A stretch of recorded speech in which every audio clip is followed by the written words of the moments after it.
Drive across the state of Montana and try to buy a John Deere part in a hurry. 58 million acres of farmland out there, second most of any state in the country, and nearly all of it is served by just 3 John Deere dealer groups. 3. RDO Equipment holds part of the western side, Frontline Ag Solutions runs much of the middle, C&B Operations holds the eastern end. Between those 3 groups, 19 locations to cover a state you could lose most of Europe inside. So if you are running a row crop operation out there and you do not like the quote you got on a final drive, your competing option is not across town. It might be 300 miles away, and it might belong to the same group anyway. That is not a healthy dealer network. That is a map that has been carved up, and the farmer is standing inside one of the pieces with nowhere else to go. Here is the number that shows how far this has gone. A study of Deere's dealership map found that 82% of Deere's roughly 1,300 farm equipment locations belong to a chain running 7 or more stores. 82%. For comparison, at Case International Harvester, that figure was 37%. At AgCO, it was 22%. At Kubota, under 6%. So Deere is not somewhere in the middle of the consolidation trend in farm equipment retail. Deere is the trend. The green network, the one American farmers built one town at a time, has been absorbed into a handful of ownership groups faster and further than any competitors. And most farmers found out the same way I did, by walking into a building they had used for 30 years and reading a name on the wall that meant nothing to them. Let me say one thing, and then I will not bring it up again. I spent 11 years behind a dealer parts counter before I went back to farming full-time, and I put everything I learned about how to deal with a consolidated dealer network into a manual called the Equipment Freedom Manual. It is at getacreon.com, and the link is in the description and the pinned comment. If you want it, it is there. That is all. Now let me show you how the map got carved up, because it was not an accident. Back in 2002, Deere rolled out an internal plan the trade press came to call Dealer of Tomorrow. The idea, from a headquarters point of view, was simple. Fewer dealers, bigger dealers, more stores under each ownership group, a regional parts warehouse instead of a shed behind one store in one town. On paper, it is efficient. And watch how fast it moved. In 2011, Deere had 24 dealer groups running 10 or more farm equipment stores. By the end of that decade, there were 61 green dealer groups at that size. The trade publication Farm Equipment has tracked this every year in what they call the Big Dealer Report, and the direction has never once reversed. Now understand what a manufacturer gets out of that, because this is the part that actually reaches your invoice. A company with 2,000 independent dealers has 2,000 separate negotiations. 2,000 conversations about inventory, about warranty work, about how hard to push a new precision system on a farmer who does not want one. That is 2,000 places where a stubborn local owner can say no on your behalf. But a company with a few dozen large ownership groups has a few dozen conversations. And each of those groups has far more invested in staying in good standing with the manufacturer because their financing, their inventory, their whole business is tied to that relationship. A family store with 2 locations can walk away from a program it does not like. A group with 40 locations and financing tied to the manufacturer cannot. And both sides know it. So the consolidation is not just about efficiency. It is about who can still say no. And the answer, increasingly, is nobody who lives near you. The expansion does not stop at state lines either. There is a group that started in Missouri. In June of 2024, they bought a 9-store operation in New York in a single transaction. Then they picked up 5 more locations across the southern tier of New York and northern Pennsylvania. That put one Missouri-based group at 42 John Deere locations spread across 4 states. So a farmer in upstate New York now buys his parts from a company headquartered 900 miles away, run by people who have never seen his ground and never will. Nobody asked him. He just walked in one day and the name had changed.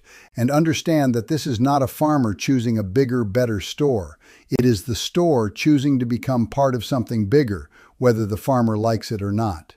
When 2 dealer groups merge, the customers do not get a vote.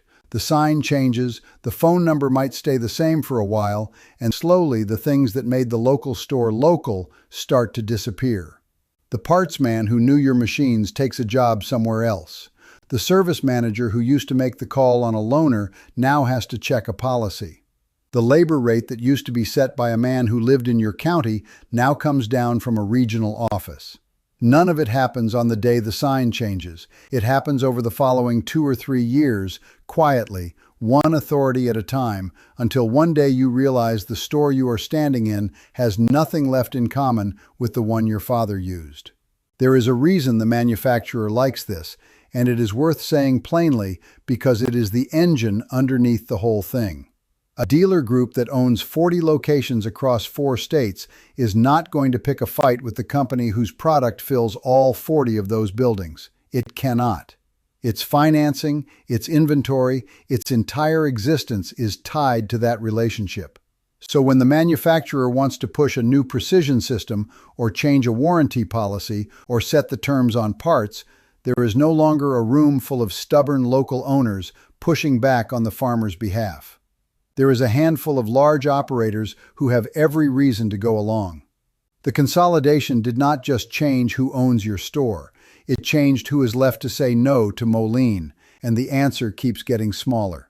Now let me show you exactly what that does to you on the ground, because the map is abstract until it costs you a day. Start with the service call. When a group runs 19 locations across a state, the truck that comes to your field is dispatched against the whole territory, not against your county. On an ordinary Tuesday in June, that costs you nothing. But during the 3rd week of a wet harvest, when every combine in 4 counties is throwing codes at the same time, that truck is somewhere else, and it costs you a day. And a day in that window is not a day. It is bushels. It is the difference between getting the crop in ahead of the weather and watching it stand in the rain. Then the parts. The seal you need at 6 in the morning used to sit on a shelf in your town, put there by a parts man who knew which machines in the county might need it. Now it sits in a regional distribution center, which is genuinely more efficient on a spreadsheet, and which also means that seal is now a next-day item. You do not get your machine back today. You get it back tomorrow, if the truck runs on time. Then the loaner. Loaner equipment during harvest used to be a judgment call, made by somebody who knew whether you were good for it. Now it is a policy. Somebody in another building decides by a rule whether you get a machine while yours is down. And the man at your dealership who would have handed you the keys on a handshake no longer has the authority to. Then the trade-in. That number used to be argued across a desk with a man who knew your ground and knew how you ran a machine. Now it comes out of a system, and the salesman apologizing to you across that desk has no more power to move it than you do. That is the pattern in every direction. The people at your dealership did not get worse, their authority did. The decisions moved up and away to a regional office in a city you have never visited, run by people who will never stand in your field. Subscribe so more operators see how this works before their dealer changes hands. So the question is what a farmer actually does when the whole network in his region belongs to 2 or 3 groups. And there are moves, but they only work if you understand that your bargaining power changed when the map changed. The first move is to know exactly who owns your store and who owns the next nearest one and whether they are the same group. because here is what the consolidation is counting on. It is counting on you believing you have a choice when you do not, or believing you have no choice when you actually do. If the 3 nearest stores are all one group, you are negotiating with one party wearing 3 signs, and you should know that before you walk in. If they are genuinely different groups, then you have real competition to play, and you should make sure both of them know it. The second move is to treat every quote as something you verify, not something you accept. When one ownership group controls every diagnostic laptop within 200 miles, there is no competing quote to check the first one against unless you go get one. An independent mechanic told Reuters he watched dealerships bill farmers $12,000 for repairs he priced at $2,000. I cannot audit that specific job, and neither can you. But the reason that kind of gap survives is structural. It survives because most farmers do not have a second number to hold up against the first one. Get the second number even when the competing shop is 3 hours away. The drive is cheaper than the markup. The third move is the independent shop and the aftermarket, wherever the machine and the law allow it. The consolidation of the dealer network is exactly why the right to repair fight matters, because every piece of that fight is about whether you are allowed to take your machine somewhere other than the group that carved up your state. Every independent shop that can legally service your machine is one more place that can say no to the regional office on your behalf.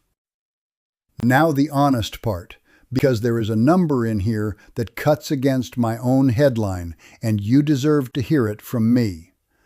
Deere's count of big dealer groups is actually falling right now, not rising. It went from 96 such groups in 2020 to 77 now. On its face, that sounds like the opposite of a collapsing empire, and I have to be straight about what it means. The number drops because the groups are buying each other. Fewer names, larger territories. The total store count held by large groups across the whole industry barely moved last year. So the footprint is not exploding right now. What is happening is that the consolidators are consolidating. The empire is not falling apart in the sense of shrinking. It is falling into fewer and fewer hands. Those are different things, and if I let the word collapsing make you think Deere's dealer network is disappearing, I would be selling you something. It is not disappearing. It is concentrating. Second, Deere's own argument is real, and I will not pretend otherwise. A larger group genuinely can carry deeper parts inventory, keep more certified technicians on payroll, and afford diagnostic equipment a 2-store operation never could. Some farmers honestly get better parts availability out of this than they had before. The efficiency is not imaginary. It is real, and for some operations, it is a net gain. And third, plenty of individual stores inside these chains are still run by people who will fight corporate on your behalf. I know some of them by name. The pattern I am describing is a corporate pattern, written into the ownership structure and the regional office. It is not a judgment about the man who answers your phone at the store down the road. He may be doing everything he can inside a system that keeps taking his authority away. What I will stand behind is the direction, because the direction is not in dispute.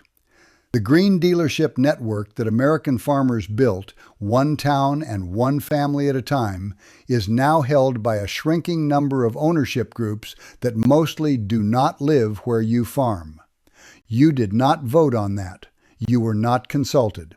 And the bargaining power you used to have, the local owner who could say no, has been moving up and away from you for 20 straight years.